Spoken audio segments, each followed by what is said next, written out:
Hello friends, GSTN ने 5 दिसंबर 2025 को एक नया नियम जारी किया है जो जीएसटीआर 3B की टेबल 3.2 से जुड़ा हुआ है। टेबल 3.2 में क्या आता है? इसमें वो सारी इंटरस्टेट बिक्री दिखाई जाती है जो आप अनरजिस्टर्ड लोगों को करते हैं, कंपोजिशन डीलर्स को करते हैं या फिर यूआईएन होल्डर्स को करते हैं। अब नया बदलाव ये है, नवंबर 2025 से टेबल 3.2 की जो भी वैल्यू जीएसटीआर 1, जीएसटीआर 1A या आईएफएफ से आएगी उसी को फाइनल माना जाएगा। आप इस टेबल में कोई भी बदलाव नहीं कर पाएंगे। सीधी भाषा में समझो तो टेबल 3.2 अब अपने आप भर जाएगा और आप इसे मैन्युअली एडिट नहीं कर सकेंगे। हेलो फ्रेंड्स, टेबल 3.2 असल में इंटरस्टेट बिक्री दिखाने के लिए होती है, यानी आपकी दूसरे राज्यों में की गई सेल्स, लेकिन सिर्फ 3 तरह की कैटेगरीज में। पहली, अनरजिस्टर्ड पर्सन, यानी जिन बायर्स का जीएसटी नंबर नहीं है उन्हें की गई राज्य के बाहर की बिक्री। दूसरा, कंपोजिशन टैक्स पेयर, यानी कंपोजिशन स्कीम वाले डीलर्स को की गई बिक्री। तीसरी, यूएन होल्डर्स, यानी सरकारी या दूतावास जैसे संस्थाओं को की गई बिक्री। पहले इस टेबल को मैन्युअली एडिट किया जा सकता था, लेकिन अब एक बड़ा बदलाव लागू हुआ है जिससे ये वैल्यूज आप बदल नहीं पाएंगे। अब सबसे बड़ा बदलाव यह है कि नवंबर 2025 से जीएसटीआर 3B की टेबल 3.2 को आप मैन्युअली एडिट नहीं कर पाएंगे, यानी जो भी वैल्यू जीएसटी 1, जीएसटीआर 1A या आईएफएफ से आएगी वही फाइनल मानी जाएगी। जीएसटीआर 3B के अंदर जाकर आप उसे बदल नहीं सकते। सीधी भाषा में टेबल 3.2 अब अपने आप भरेगी और उसे लॉक कर दिया गया है। जो डाटा ऊपर वाली रिटर्न से आएगा उसी को मानकर जीएसटीआर 3B फाइनल करनी होगी। अब सवाल यह है कि अगर टेबल 3.2 में गलत वैल्यू आ गई तो उसे ठीक कैसे करें? उसके लिए 4 सिंपल स्टेप्स हैं। Number 1, steps 1, identify error. सबसे पहले देखें कि टेबल 3.2 में कौन सी गलत वैल्यू आ रही है। Step 2, use GSTR 1A। अब इस गलती को आप सिर्फ जीएसटीआर 1A में ही सुधार सकते हैं, जीएसटीआर 3B के अंदर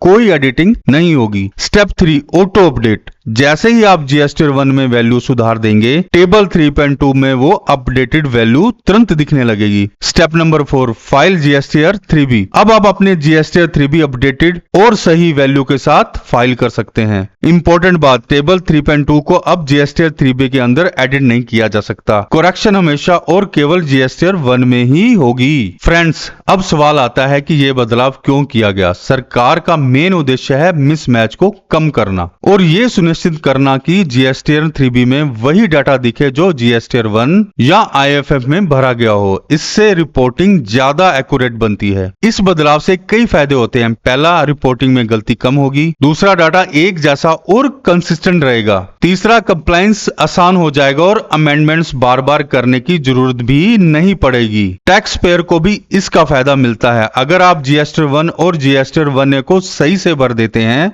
तो आगे जाकर करेक्शन की जरूरत नहीं पड़ेगी। फाइलिंग प्रोसेस आसान हो जाएगा, ऑडिट ट्रायल बेहतर होगा और पूरा सिस्टम ज्यादा ट्रांसपेरेंट बन जाएगा। फ्रेंड्स, अब बात करते हैं जीएसटीआर 1A की फ्लेक्सिबिलिटी की। सरकार ने इसमें टैक्स पेयर को बड़ी सुविधा दी है। स्टेप 1, सबसे पहले आप अपनी नियमित जीएसटीआर 1 रिटर्न फाइल करते हैं। स्टेप 2, अगर आपको लगता है कि कोई गलती रह गई है या टेबल 3.2 में गलत वैल्यू चली गई है तो आप जीएसटीआर 1 में अमेंडमेंट डाल सकते हैं। स्टेप 3, जीएसटीआर 1 में जो भी करेक्शन करेंगे उसका असर तुरंत दिखाई देगा और वैल्यू ऑटो अपडेट हो जाएगी। स्टेप 4, इसके बाद आप अपने जीएसटीआर 1 3B अपडेट वैल्यू के साथ फाइल कर सकते हैं। सबसे बड़ी बात, जीएसटीआर 1A के लिए कोई फिक्स कट ऑफ टाइम नहीं है। आप जीएसटीआर 1 फाइल करने के बाद और जीएसटीआर 3B फाइल करने से पहले किसी भी समय जीएसटीआर 1A सबमिट कर सकते हैं, यानी करेक्शन करने की पूरी फ्लेक्सिबिलिटी आपको मिलती है। दोस्तों, अब इसे हम एक फनी एग्जांपल से समझते हैं। भाई जरा सोचो,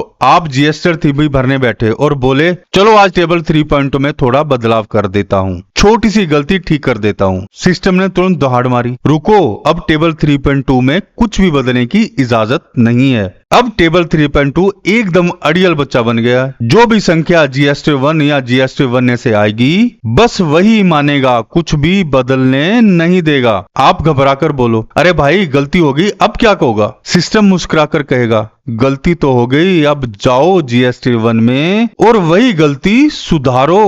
वही सुधारोगे तो टेबल टेबल 3.2 खुद ब खुद ठीक हो जाएगा। मतलब ये है भाई, जीएसटीआर 3B अब फाइनल जवाब है और जीएसटीआर 1 ने आपका गलती सुधारने वाला कमरा। तो भाई ध्यान रखना, टेबल 3.2 में गलती की माफी नहीं, सुधार सिर्फ जीएसटी 1 में होगा। दोस्तों अब पूरे अपडेट को 3 सिंपल पॉइंट्स में समझ लेते हैं। पहला, टेबल 3.2 अब नॉन एडिटेबल है। नवंबर 2025 से आप जीएसटीआर 3B के अंदर इसकी वैल्यू मैन्युअली बदल नहीं पाएंगे। दूसरा, अगर कोई गलती हो जाए तो करेक्शन सिर्फ और सिर्फ जीएसटीआर 1 में ही होगा, जीएसटीआर 3B में कोई एडिटिंग नहीं होती। तीसरा, जीएसटीआर 1 और जीएसटीआर 1A को हमेशा रिव्यू करके ही फाइल करें। तीसरा, जीएसटीआर 1 और जीएसटीआर 1A को हमेशा रिव्यू करके ही फाइल करें ताकि आगे जाकर अमेंड करने की जरूरत ना पड़े। यह पूरा बदलाव रिपोर्टिंग को ज्यादा